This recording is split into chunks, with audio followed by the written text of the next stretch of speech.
So my dear friends, election commission जो है, election commission के जो कमिश्नर है, चीफ कमिश्नर, उनकी अपॉइंटमेंट जो है वो प्रेसिडेंट करते हैं। ठीक है, president is not a representative of any party. हाँ, प्रेसिडेंट जो होता है वो इंडिया का प्रेसिडेंट जो है वो किसी भी पार्टी का रिप्रेजेंटेटिव नहीं होता है, तो इसीलिए वो जो है इलेक्शन कमिश्नर का अपॉइंटमेंट करता है। और वो इलेक्शन कमिश्नर का अपॉइंटमेंट जब प्रेसिडेंट इलेक्शन कमिश्नर का अपॉइंटमेंट करता है तो इसमें क्या है, किसी तरह का कोई गवर्नमेंट इंटरफेरेंस नहीं होता है। तो इसलिए क्या है, ये एक ऑटोनोमस बॉडी है। इलेक्शन कमीशन ऑटोनोमस बॉडी मतलब एक इंडिपेंडेंट बॉडी है जो किसी के भी प्रेशर या किसी के कहने पे काम नहीं करती है, वो अपने तरीके से अपने हिसाब से काम करती है। So it is a election commission is a autonomous independent body जो कि खुद के हिसाब से काम करती है। उसके जो सारे स्टाफ मेंबर है, जिसमें वन चीफ कमिश्नर होता है, 2 अदर कमिश्नर होते हैं, और इन सारे लोगों की अपॉइंटमेंट जो है वो कौन करता है, प्रेसिडेंट करता है। तो किसी तरह का कोई गवर्नमेंट इंटरफेरेंस इसके अंदर है नहीं। गवर्नमेंट पॉलिटिकल प्रेशर हो या कोई गवर्नमेंट प्रेशर के कारण कभी भी इलेक्शन कमिश्नर जो है उनको हटाया नहीं जा सकता है, ना उनको चेंज किया जा सकता है, ना उनके डिसीजन को चेंज किया जा सकता है। इलेक्शन कमिश्नर के पास बहुत सारी राइट्स होती है जिनको यूज करके वो क्या है, इलेक्शन के टाइम में किसी भी तरह की अगर कोई कहीं पे कोई गड़बड़ की जा रही है तो उसे पकड़ सकते हैं, और किसी भी जो कैंडिडेट की है वो लोग सदस्यता जो है, उनकी मेंबरशिप जो है उसको क्या कर सकते हैं, कैंसिल कर सकते हैं एट एनी टाइम। जब भी उन्हें किसी के ऊपर डाउट आएगा वो लोग तभी कर सकते हैं उनको कैंसिल। सो इलेक्शन कमीशन के पास ये भी राइट्स है। इसके बाद आ जाता है another very important that election commissioner के पास अपना कोई स्टाफ नहीं है। जो इलेक्शन कमीशन है, जैसे मैंने आपको बताया 3 मेंबर्स के नाम बता दिए, इलेक्शन कमीशन के पास इससे ज्यादा कोई स्टाफ नहीं होता है। जैसे नेशनल लेवल पे 3 मेंबर्स, वैसे स्टेट लेवल इलेक्शन कमीशन होगा, वहां पे भी 3 से 4 मेंबर्स होंगे, दैट्स इट। ज्यादा बड़ा कोई स्टाफ उनके पास नहीं होता है, सारे कमिश्नर्स होते हैं। अब स्टाफ नहीं होता तो ये लोग वर्क कैसे करते हैं, ऑब्वियसली ये लोग वर्क करते हैं फ्रॉम गवर्नमेंट एम्प्लॉइज। इलेक्शन के टाइम पे आपने देखा होगा इलेक्शन के सारे वर्क कौन करते हैं, गवर्नमेंट एम्प्लॉइज करते हैं, गवर्नमेंट टीचर्स करते हैं, गवर्नमेंट लाइब्रेरियंस, जो लाइब्रेरियंस होती है गवर्नमेंट की, उनके सारे एम्प्लॉय, इस तरह से सारे government employ and government staff ही जो है वो काम करता है इलेक्शन कमीशन के बिहाफ पे। इलेक्शन कमीशन का कोई सेपरेट स्टाफ नहीं होता है। So that is another information from election commission. अब हम लोग मूव करते हैं to functions of election commission. So election commission के फंक्शंस देखेंगे अब हम लोग इन डिटेल कि क्या क्या काम जो है इलेक्शन कमीशन करता है। ठीक है, so very first thing election commission जो करता है, जिसके लिए इलेक्शन कमीशन 1950 में बना और 1951 में इलेक्शन हुए, तो इतना जो डिले क्यों हुआ इसका रीजन सबसे पहला आ जाता है, क्योंकि सबसे पहला जो फंक्शन है वो इलेक्शन कमीशन का, that is preparing the voters list. ठीक है, सबसे पहला फंक्शन जो है इलेक्शन कमीशन का वो जाता है preparing the voters list. So India में जितने भी कितने, अब मैंने लास्ट चैप्टर में आपको इन डिटेल बताया था कि एट द एज ऑफ 18 और 18 से ज्यादा के जितने भी इंडिया के जो सिटीजन्स हैं उन सबको क्या है, वोटिंग की राइट्स है। सो वोटिंग राइट्स वो लोग अपनी वोटिंग राइट्स एग्जीक्यूट कर सकते हैं जब वो लोग अपना नाम क्या है, वोटर्स लिस्ट में इनरोल कराए। वोटर लिस्ट में नाम इनरोल कब होता है, इनरोलमेंट एवरी टाइम होते रहती है, बट मोस्टली वोटिंग जब इलेक्शन आते हैं तब वोटर लिस्ट में नाम इनरोलमेंट बहुत ज्यादा होता है। इनरोल करा सकते हो अपना नाम अगर आपकी एज 18+ है। ठीक है, और इसके लिए क्या होता है, इलेक्शन कमीशन जो है वो बहुत सारे कैंपेन चलाती है ताकि वो जो सिटीजन्स है जिन्हें नहीं पता है उन्हें अवेयर करना है कि हाँ इलेक्शन आने वाले हैं। आप इलेक्शन कमीशन, आपको अगर वोटिंग में और इलेक्शन में पार्टिसिपेट करना है तो आपको अपना नाम क्या है, वोटर लिस्ट में डलाना होगा, वोटर लिस्ट में इनरोल करना होगा। सो इसके लिए क्या होते हैं, बहुत सारे कैंपेन चलाते हैं। ठीक है, इलेक्शन कमीशन, और इसीलिए पब्लिक अवेयरनेस के लिए ही हमारे देश में एक डे मनाया जाता है, that is national voters day. So इस तरह से ये सारी चीजें जो है वो अवेयरनेस ऑफ द पब्लिक के लिए किया जाता है, जहां पे वोटर लिस्ट तैयार की जाती है इन रिस्पेक्टिव ऑफ उनके जेंडर, उनके कास्ट, रिलीजन, इन सबको छोड़कर सिर्फ उनकी एज बेसिस पे 18+ जितने भी मेन वुमेन सभी लोग हैं उन सबका नाम क्या है, वोटर लिस्ट में इनरोल हो सकता है। उसके लिए आपको खुद जाना होगा जहां पे वोटिंग लिस्ट के इनरोलमेंट चालू है, और एल्स आजकल ऑनलाइन भी हो गया है। ठीक है, so that is the very first function of election commission. Second function जो है वो क्या है, तो decide the time table and the programme of the election. ठीक है, डिसाइड द टाइम टेबल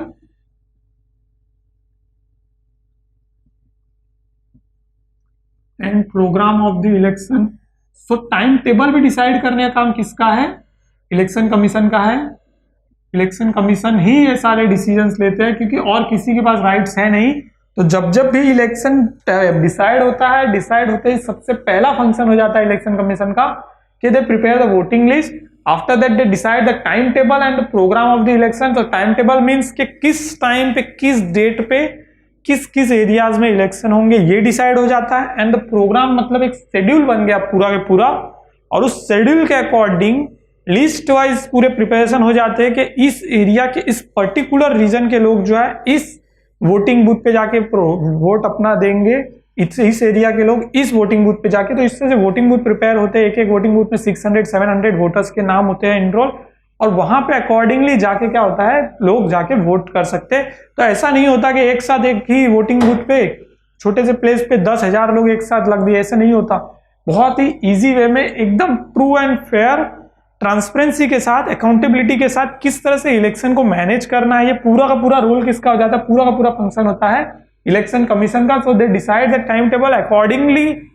उस टाइम पे क्या होना चाहिए, सारे सिक्योरिटी स्टाफ भी अवेलेबल होने चाहिए, सारे टीचिंग मतलब जो स्टाफ जो इलेक्शन कमीशन में पार्टिसिपेट कर रहे हैं उनको भी, वो भी गवर्नमेंट एम्प्लॉयज है तो उनको भी किस तरह से वर्क कराना है, तो सारे शेड्यूलिंग किया जाता है each and everything.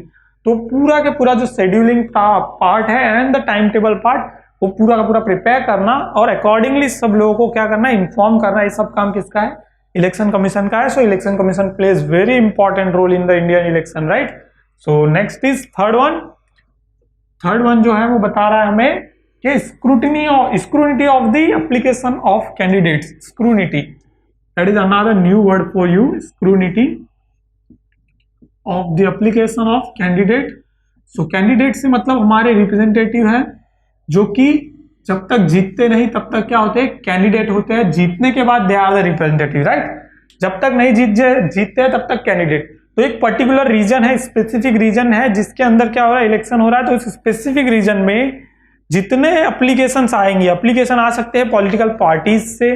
Political parties जो है वो अपने एक एक पर्सन को मतलब रिप्रेजेंट करेगी वहां पर पब्लिक के सामने कि मेरी पार्टी की तरफ से ये पर्सन आपके एरिया में इलेक्शन लड़ रहा है मेरी पार्टी की तरफ से। इस तरह से अलग अलग पार्टी भी, और इंडिपेंडेंटली जो लोग इलेक्शन लड़ना चाहते हैं, तो every Indian citizen has a right to fight a election. कोई भी इलेक्शन लड़ सकता है, every Indian citizen has a right. इसमें एज लिमिट है, that will further studied in the detail. हम लोग डिटेल में स्टडी करेंगे आने वाले चैप्टर्स में कि कौन कौन इलेक्शन लड़ सकता है और किस किस पोजीशन के लिए। So every Indian citizen has a right, उसमें स्पेसिफिक एज लिमिट है, राइट। और इसके बाद क्या होता है, तो बहुत सारे कैंडिडेट के एप्लीकेशन आते हैं, अब उन्हें स्क्रूटिनाइज करना होता है। स्क्रूटिनाइज मतलब चेक करना होता है, चेक करना इन डिटेल। चेक करने का मतलब है उनकी सारी जो डिटेल उन्होंने फिलअप की है उसमें क्या होता है, उनकी नाम, उनके कास्ट, वो कहाँ से है, वो कहाँ बॉर्न हुए थे, उनकी टोटल जो है प्रॉपर्टीज कितनी है, वो मैरिड है या नहीं, मैरिड है तो कितने बच्चे हैं, बच्चे क्या करते हैं, ईच एंड एवरीथिंग। अगर वो किसी पार्टी से खड़े हो रहे हैं तो किस पार्टी के बिहाफ से वो खड़े हो रहे हैं, और क्या वो पार्टी भी रजिस्टर्ड पार्टी है क्या इलेक्शन कमीशन के पास, ठीक है। तो इलेक्शन कमीशन के पास रजिस्टर्ड पार्टी है तो ही वो आदमी पार्टी से खड़ा गिना जाएगा। अगर वो पार्टी रजिस्टर्ड नहीं है सो पर्सन इंडिपेंडेंट ही गिना जाएगा इलेक्शन कमीशन के नजर में। सो ये सारी चीजें स्क्रूटिनाइज करने का सबसे बड़ा रीजन क्या होता है पता है, इससे क्या होगा, हमें पता चलता है कि पर्टिकुलर पर्सन जो है उसका बैकग्राउंड क्या है। अगर कोई क्रिमिनल बैकग्राउंड का है या फिर उसके ऊपर किसी तरह के कोर्ट केसेस चल रहे तो ऐसे पर्सन को क्या है, इलेक्शन में इन्वॉल्वमेंट नहीं दी जाती है। तो ये सारी चीजें डिटेल में जानकारी लेना और फिर उसे चेक करना, ये किसके फंक्शन है, ये फंक्शन है function of election commission of India, ठीक है।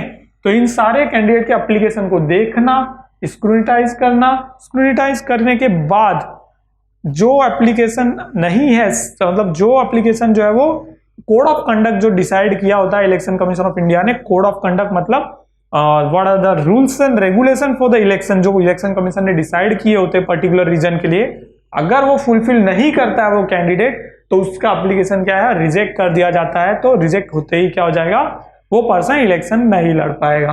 तो ये सारे रीजन होते हैं सारे स्क्रूटिनाइज करने के। And next move on to the fourth one, चौथा फंक्शन जो है, वेरी इंपॉर्टेंट फंक्शन जो है, that is give recognition to political parties. So give recognition, recognition का मतलब क्या होता है कि उनको अप्रूवल देना।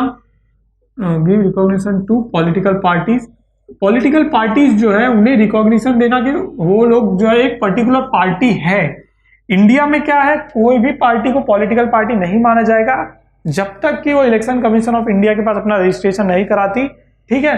और इलेक्शन कमीशन ऑफ इंडिया के पास रजिस्ट्रेशन कराने के भी बहुत सारे क्राइटेरियाज है अलग अलग जो उन्हें फुलफिल करने होते हैं, और वो सारे क्राइटेरिया जब फुलफिल होते हैं तो ही कोई पर्टिकुलर पर्सन जो है वो मतलब कोई पर्टिकुलर पार्टी जो है उसे एक रिकॉग्नाइज पॉलिटिकल पार्टी का दर्जा मिलता है, एक रिकॉग्नाइज पॉलिटिकल पार्टी के नाम से वो जानी जाती है। ठीक है, तो अगर कोई भी पर्सन आके बोलेगा कि हाँ मैं हूँ, मेरा नाम ये है और मेरी पार्टी है, अब मैं एक अकेला पर्सन किसी पार्टी के नाम पे खुद को नहीं बता सकता जब तक मेरे पास एक पर्टिकुलर मतलब पर्सन्स की एक टीम नहीं है, और एक टीम के साथ जब मैं किसी पर्टिकुलर कॉज के लिए किसी एक अच्छे मतलब कि किसी स्पेसिफिक पर्पज एक स्पेसिफिक वर्क के लिए अगर काम कर रहा हूँ और मेरा एक किसी कोई एक पर्टिकुलर पर्पज है, मतलब मेरा एक उद्देश्य है, मेरा एक लक्ष्य है कुछ करने का, तो दैट इन दैट केस क्या करूंगा मैं, ये सारी चीजें इन दैट इलेक्शन कमीशन के पास जाके बताऊंगा। और इलेक्शन कमीशन के पास ही अथॉरिटी है, उनका ही फंक्शन है कि वो मेरे जो सारे प्रोसेस को चेक करेंगे, मेरे सारे पार्टी से रिलेटेड वर्कर्स जो है, मेरे पॉलिटिकल वर्कर्स जो मेरे साथ काम कर रहे हैं, मेरा कॉज जो है क्या वो सही है, वो सारी चीजें चेक करके फिर क्या करेंगे, मुझे रिकॉग्निशन देती। ठीक है, तो रिकॉग्निशन देने का काम किसका है, इलेक्शन कमीशन का है। और इलेक्शन कमीशन के पास न सिर्फ रिकॉग्निशन देने का कॉज है, देने का मतलब अथॉरिटी है, एज वेल एज उनके पास एक और अथॉरिटी है कि वो किसी भी पर्टिकुलर पॉलिटिकल पार्टी के रिकॉग्निशन को किसी भी टाइम पे कैंसिल कर सकती है अगर उन्हें लगता है कि ये पॉलिटिकल पार्टी जो है वो गलत काम कर रही है, गलत तरीके से काम कर रही है और गलत चीज के लिए, गलत उद्देश्य के लिए, गलत पर्पस के लिए काम कर रही है। तो अगर ये कुछ भी पता चलता है तो जिस तरह से रिकॉग्निशन देने का काम जो है वो इलेक्शन कमीशन का है, as well as at the same time किसी भी पार्टी की रिकॉग्निशन को कैंसिल करने का भी अथॉरिटी है, वो भी authority election commission of India के पास है। So election commission of India के पास न सिर्फ अथॉरिटी है एज वेल एज उनके साथ बहुत सारी रिस्पॉन्सिबिलिटी है। इतने बड़े एरिया में, India is a very big country, वहां पर इलेक्शन को इस्टेब्लिश करना, इलेक्शन को कंडक्ट करना भी एक बहुत बड़ा काज है, बहुत बड़ा काम है। ठीक है, so let's move on to the next, that is to resolve any dispute relating to election, that is last one. उसमें क्या है, ये फंक्शन हमें ये कहता है to resolve any dispute relating to election. आपने देखा इंडिया में इलेक्शन होते हैं तो आप न्यूज देखते होंगे, उसमें क्या होता है, इलेक्शन कंप्लीट होने के बाद बहुत सारी जगह से क्या होता है, कोई पर्सन, कोई कैंडिडेट जो हार जाता है वो खड़े होकर कहता है कि नहीं मैं हार गया, इसके पीछे क्या है, यहाँ पर कुछ गड़बड़ हुई है, कुछ तो प्रॉब्लम है, इसीलिए मैं इलेक्शन हार गया हूँ। या फिर कुछ कोई जीत भी जाता है तो वो कहता है मैं जीत तो गया हूँ लेकिन यहाँ पर जो इलेक्शन हुआ है वो ट्रू एंड फेयर नहीं हुआ है, यहाँ पर हमारे एरिया में जो इलेक्शन हुआ है उसमें कुछ ना कुछ गड़बड़ हुई है। तो इस तरह के कोई भी डिस्प्यूट होते हैं, या फिर एट द सेम टाइम जब वोटिंग होती रहती है तो वोटिंग होने के टाइम पे भी, वोटिंग होने के बाद काउंटिंग के टाइम पे भी क्या होता है, ऑब्जेक्शन करने का राइट्स होता है। जो कैंडिडेट्स खड़े हुए हैं उनके पास क्या होता है, राइट होता है कि वो लोग क्या राइट्स होते हैं कि वो कैंडिडेट जो है वो ऑब्जेक्शन ले सकते हैं कि नहीं ये काउंटिंग जो है मुझे ट्रू एंड फेयर नहीं लगी, मैं वापस से काउंटिंग चाहता हूं, तो वापस काउंटिंग की। इस तरह से जो भी डिस्प्यूट होती है इलेक्शन टाइम में, इलेक्शन के बाद, इलेक्शन के पहले, 3 फेजेस है इलेक्शन के। इलेक्शन का पहला फेज होता है वो है प्री इलेक्शन फेज, जहां पर क्या होता है इलेक्शन के पहले ही बहुत सारे डिस्प्यूट हो जाते हैं, जिसमें सबसे पहले तो ये जो मैंने आपको बताया जहां पर कैंडिडेट जो है जिनके एप्लीकेशन है वो चेक होते हैं, वहां पर डिस्प्यूट होने के चांस हो जाते हैं। दूसरा होता है कि आचार संहिता लग जाती है, जहां पर क्या है एक पर्टिकुलर पीरियड ऑफ टाइम तक क्या है वो कैंडिडेट जो है वो कुछ रिस्ट्रिक्शन उसके ऊपर होते हैं कैंडिडेट के ऊपर। तो क्या है, किसी को पैसा देकर वोट के लिए प्रूव करना, that is not a code of conduct. हाँ, वो एक इलीगल एक्टिविटी है कि किसी को पैसा देकर वोट के लिए। तो अगर ऐसी एक्टिविटी में कोई फंसता है तो इस तरह से कोई डिस्प्यूट होती है तो उस डिस्प्यूट को रिजॉल्व जो करता है वो कौन करता है, election commission of India he resolve करता है। और इलेक्शन के पहले हो गया, फिर eight the time of election भी क्या होता है, किसी वोटिंग बूथ पर जहां पर वोटिंग हो रही है वहां पर क्या होता है, कुछ लोग मतलब मान लीजिए कि गलत चीजें, गलत तरीके की वोटिंग कर रहे हैं तो वो चीजें चेक करना, that is also a dispute part. उसके बाद आफ्टर इलेक्शन क्या काउंटिंग में मिस्टेक्स होती है कभी कभी। सो ये सारी जो डिस्प्यूट्स है वो सब रिजॉल्व करने की अथॉरिटी किसके पास है, वो अथॉरिटी है इलेक्शन कमीशन ऑफ इंडिया के पास है। और वो भी इलेक्शन कमीशन ऑफ इंडिया का ही सबसे इंपॉर्टेंट फंक्शन है जहां पर सारे डिस्प्यूट जो है रिजॉल्व करती है इलेक्शन से related. So eight the same मतलब एट द एंड मैं आपको इतना बताऊंगा कि इलेक्शन से लेके जितने भी काम होते हैं, इलेक्शन से रिलेटेड जितने भी काम वो ओवर ऑफ द कंट्री, पूरे कंट्री में वो सब के सब कौन करेगा, इलेक्शन कमीशन ऑफ इंडिया करेगा। सो इलेक्शन कमीशन ऑफ इंडिया के पास क्या है, पूरे राइट्स है, पूरी अथॉरिटी है कि वो किसी भी कैंडिडेट को कभी भी रिजेक्ट कर सकती है, किसी भी पार्टी को रिजेक्ट कर सकती है अगर वो गलत काम कर रहा है तो उनके पास इतनी राइट्स है। तो इलेक्शन कमीशन ऑफ इंडिया जो है वो इलेक्शन को पूरी की पूरी तरह से कंट्रोल करना, मैनेज करना, ये किसका काम है? इलेक्शन कमीशन ऑफ इंडिया का है। तो इनका फंक्शन हमने देखे। अब हम लोग इन डिटेल देखेंगे कि प्रोसेस ऑफ इलेक्शन क्या है, यानी कि क्या क्या प्रोसेस होते हैं इलेक्शन के। बट कुछ एडिशनल इंफॉर्मेशन जो बुक में भी दी गई है तो मैं आपके साथ शेयर करना चाहूंगा। सो वेरी फर्स्ट थिंग क्या होता है, कुछ सीटें जो होती है कॉन्स्टिट्यूशन मतलब प्लेस ऑफ जहां पर इलेक्शन हो रहा है, तो कॉन्स्टिट्यूशन सीट वाइज डिवाइड होता है। जैसे इंडिया एक बहुत बड़ी कंट्री है तो इंडिया में 543 कॉन्स्टिट्यूशन है, 543 सीट्स है जहां पर जनरल इलेक्शन होते हैं। तो ऐसे कॉन्स्टिट्यूशन होते हैं, तो कॉन्स्टिट्यूशन में बहुत सारी कॉन्स्टिट्यूशनल सीटें जो है वो रिजर्व है। For what purpose? जैसे हमने देखा वर्किंग ऑफ द कॉन्स्टिट्यूशन में, वहां पर क्या था, वहां पर बताया था ना हमें कि सम कास्ट, शेड्यूल कास्ट और शेड्यूल ट्राइब्स और माइनॉरिटीज, उनके अकॉर्डिंगली कुछ सीट्स क्या की गई है, रिजर्व की गई है। तो SC ST के लिए कुछ चीजें रिजर्व होती है, तो वहां पर क्या होंगे, SC ST के ही कैंडिडेट खड़े होते हैं। इस तरह से होते हैं कुछ। और उसके बाद एक और जनरल नॉलेज के लिए आपके लिए इंपॉर्टेंट थिंग है, दैट इज कि एवरी पॉलिटिकल पार्टी के पास क्या होना चाहिए, एक पर्टिकुलर सिंबल होता है जो कि इलेक्शन कमीशन ऑफ इंडिया के पास अप्रूवल सिंबल है। तो पॉलिटिकल पार्टी उस सिंबल को यूज कर सकती है इलेक्शन के टाइम पे, कोई और उस सिंबल को अभी भी यूज नहीं कर सकता है। और उसके बाद है एकदम इंपॉर्टेंट चीज, जो कि इलेक्शन कमीशन ऑफ इंडिया जो काम कर रही है, क्या वो ट्रू और फेयर है या नहीं, वो चेक करना है। अभी मैंने आपको बताया कि इलेक्शन कमीशन ऑफ इंडिया क्या काम करती है, ये पूरे के पूरे जो कंट्री में इलेक्शन हो रहे हैं, कहीं भी इंडिया के किसी भी गांव में इलेक्शन हो रहे हैं, क्या वो ट्रू एंड फेयर हो रहे हैं, क्या वो पूरी तरह से ट्रांसपेरेंट है, मतलब जो जैसे पब्लिक देख रही, पब्लिक को जो दिखना चाहिए वो पूरा सही है, सच्चा है, क्या ट्रस्टवर्थी है पूरी तरह से, तो वो चेक करती है इलेक्शन कमीशन। लेकिन क्या इलेक्शन कमीशन जो काम कर रही है वो सही है या नहीं, तो वो किस तरह से चेक होता है?